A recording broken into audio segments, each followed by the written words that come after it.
Now we've got my dear friend, actor, producer, Jaime Camille. Jaime, thank you so much for joining. Oh, thank you, Brad. Thank you for having me. This is amazing. Thank you.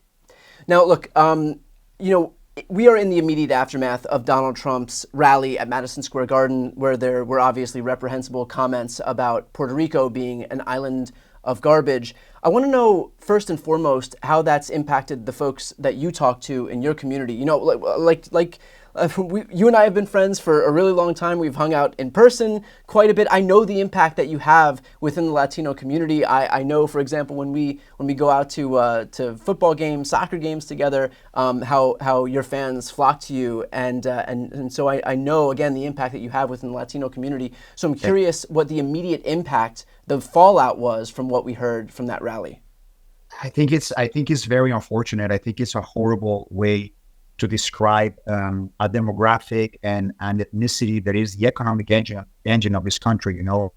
We do so much for America, and America does, so much for us as well, right? But it's just crazy how somebody would consider Puerto Ricans garbage, or Mexicans rapists and Yeah. drug dealers, or Latinos or immigrants crazy people that rape and eat cats and dogs, right? It's crazy. It's just, Brian, I don't even know what to say. It's so disrespectful. It's so far away from common humanity and decency that this is, are we dealing with this right now? Yeah. What were those remarks just said 1 week before the election at a political rally? What is, like, where are we? What year are we living? Like, what's happened? It's so devoid of humanity and so kind of outside the realm of anything that you thought you would have to contend with. I mean, like when you Yeah, become an adult, for example, you never think that you're going to have to deal with other adults on the biggest stage, literally the biggest stage in the country. Madison Square Garden doesn't get much bigger than that, at a yeah, rally for someone who may very well be the next president of the United States. And like that's what you have to contend with. Of course, you don't have a schema for dealing with this kind of thing. This isn't something that anybody would think that they would have to deal with, especially coming from some mainstream rally from one of the two major political parties in this country. 100%. They're saying something about a demographic that it's pretty much more than 15% of the vote. Like, we can decide who we want to put on the presidential and vice presidential chair. Honestly, sincerely, and it's like, the fact that some of my fellow Latinos and whatever, they are still like on the fence on this, and they're still like, I don't know what to do, I don't know who to vote for. It's incredible to me, because I understand, Latinos are very family orientated, and they're very religious, and I mean, we are liberal, but we respect decency, right? Like humanity and common decency, right? But the fact that these guys will overlook all the horrible things that this side says about us and how they talk about us, and what is their only justification, that values and religion. I mean, it's okay for them to call us rapists and this and that and garbage and whatever, but like, it's like, doesn't make any sense to me. Well, to that point, you and I have spoken about how the basis for a lot of Latino support in the Republican Party is that that party is supposed to be presents itself as the party of religion, the party of Christianity. But does the fact that the GOP doesn't actually adhere to any of that religion, any of those principles, do you find that that's beginning to catch on, or does that matter? Because, this is a party that doesn't welcome refugees. This is a party that doesn't feed the poor. This is a party that doesn't help the elderly or the sick. And those are supposed to be the core tenets of the very Christianity that is the basis for Latino support in the GOP. 100%. But they say these things, and then the next day they send their minions to talk to press Right. and justify whatever they said. They didn't really mean it. They didn't really say it like that. They changed subjects like crazy. I was watching this. What is it?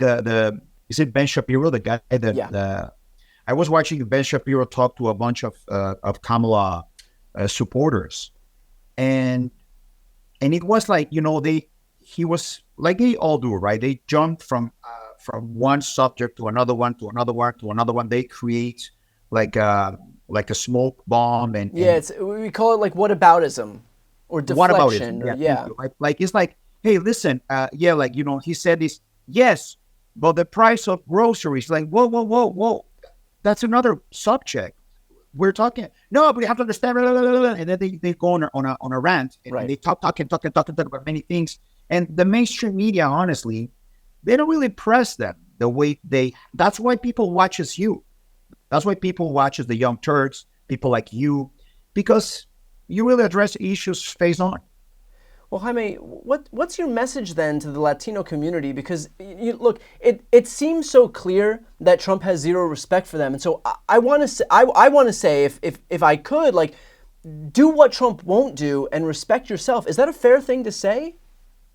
I think it's a fair thing to say. I mean, it's a bigger conversation, of course, because some Latinos might not agree with the policies of Kamala Harris and Tim Walz. Right. But Of course. at least they have policies. At least they they're decent. They're respectful to all demographics. They're respectful to all ethnicities. They don't divide.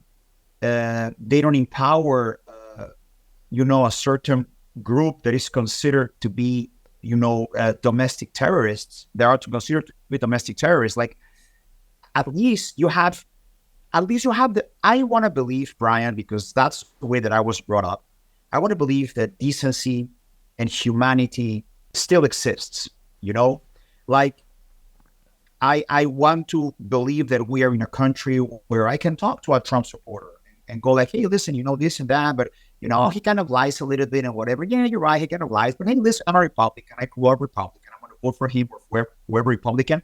Well, good for you, man. I mean, right on. Like it is, but right now, that side, it's his rhetoric. His rhetoric is so toxic. Yeah. It's like if you don't agree with them, the immediate response you might get from them is, I'm going to put a bullet in your head. It's like, what? When did we reach that point? Yeah. Well, I mean, and that kind of look. You don't have to look far to see when this started. I know that both sides will point past each other, but the fact is that politics was never like this until Donald Trump entered the scene in 2016. So we are kidding ourselves if we can't pinpoint exactly where this ratcheted up language comes from.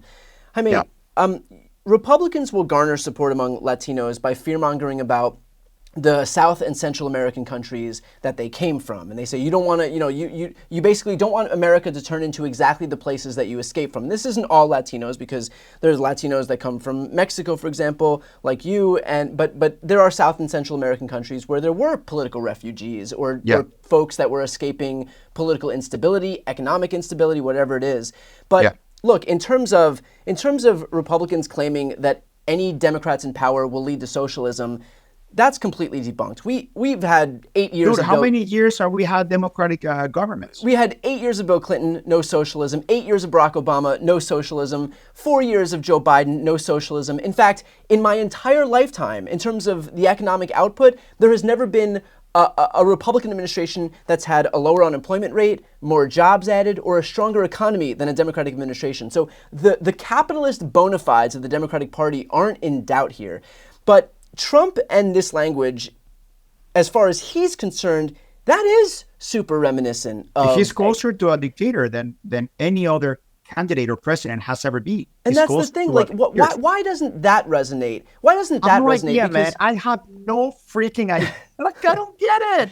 I mean, do you think it's an effective message among the Latino community to be like, look, while they're fear-mongering about Democrats and this non-existent socialism that they've been saying for decades and decades that Democrats will usher in, isn't it more resonant among those people that Donald Trump's language about using the military to go into American cities, seizing voting machines, terminating the Constitution, isn't that way more reminiscent of exactly those South and Central American dictators that these people 100%. escaped? And this is why I don't understand. Like, okay, yes, anyone with two fingers for a brain could see that. You would think, right? And it's so evident. It's so in your face. It's so on your face. But it's like, yeah, but I'm like, yeah, but what?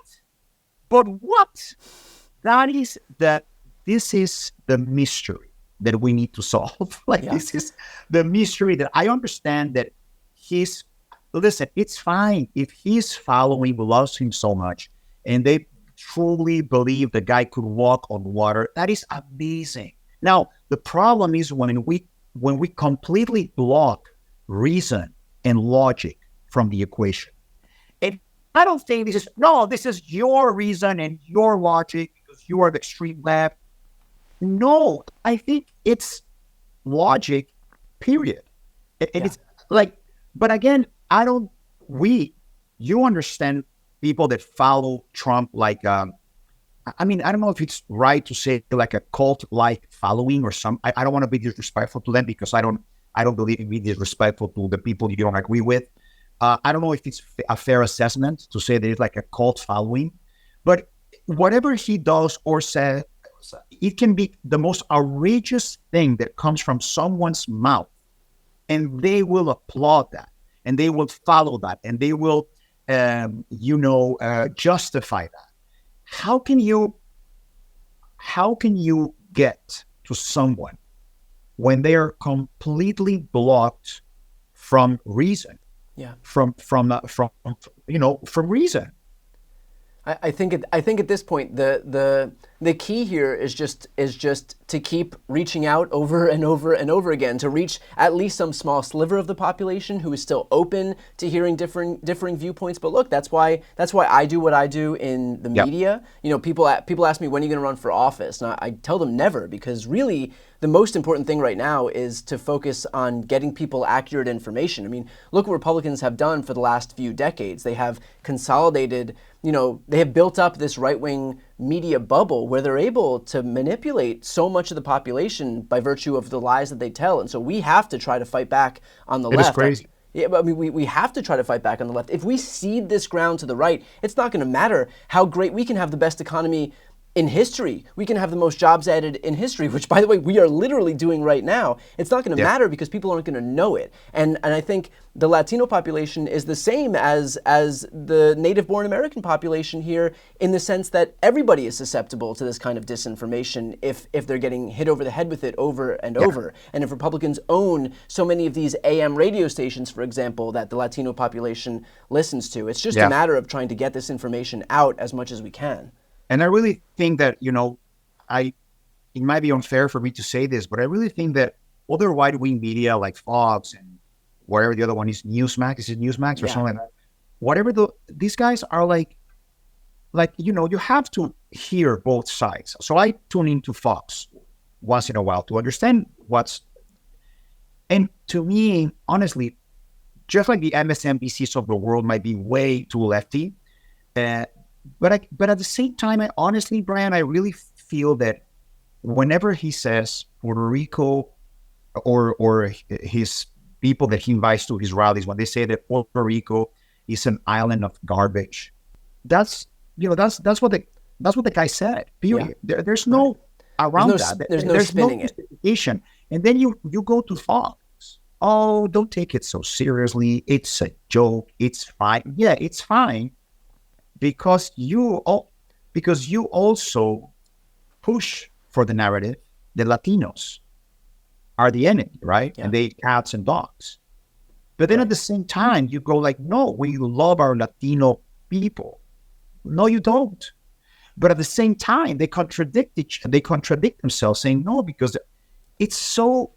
I want to believe, Brian, that at least some percentage of Fox's audience they see through the bullshit.